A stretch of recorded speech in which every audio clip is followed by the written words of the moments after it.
এই হচ্ছে সেই বাঁশের দুধ। যেহেতু বাঘের দুধ বলতে আমরা প্রবাদের মধ্যে যেটা জানি যে দুর্লভ জিনিসকে বাঘের দুধ বলে করা হয়, ওইভাবে এই কথাটা আর কি চেঞ্জ হয়ে আসছে। সেটা অনেক মূল্যবান এবং এটার স্বাস্থ্যগত উপকারিতা অনেক বেশি। রাজধানীর পুরান ঢাকায় পাওয়া যাচ্ছে বাঘের দুধ। এটি অবিশ্বাস্য মনে হলেও এমনটি লোকমুখে প্রচলিত রয়েছে।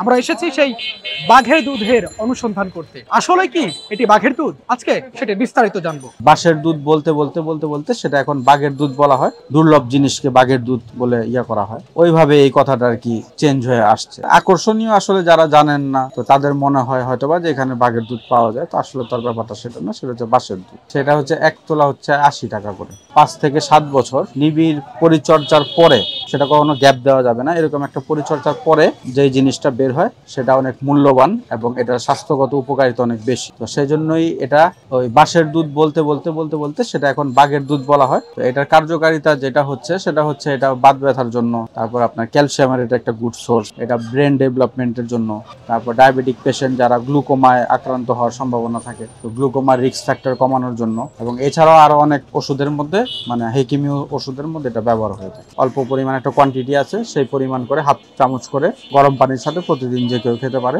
তো একজনের ক্ষেত্রে 2 থেকে 3 তোলা ডোজ ইনাফ, মানে হচ্ছে 160 টাকা বা 240 টাকার পরিমাণে যদি কেউ কিনেন তো সেটা সে 2 থেকে 3 মাস খেতে পারবেন। তো অতটুকুই এটা একজনের জন্য কার্যকর হয় সাধারণত।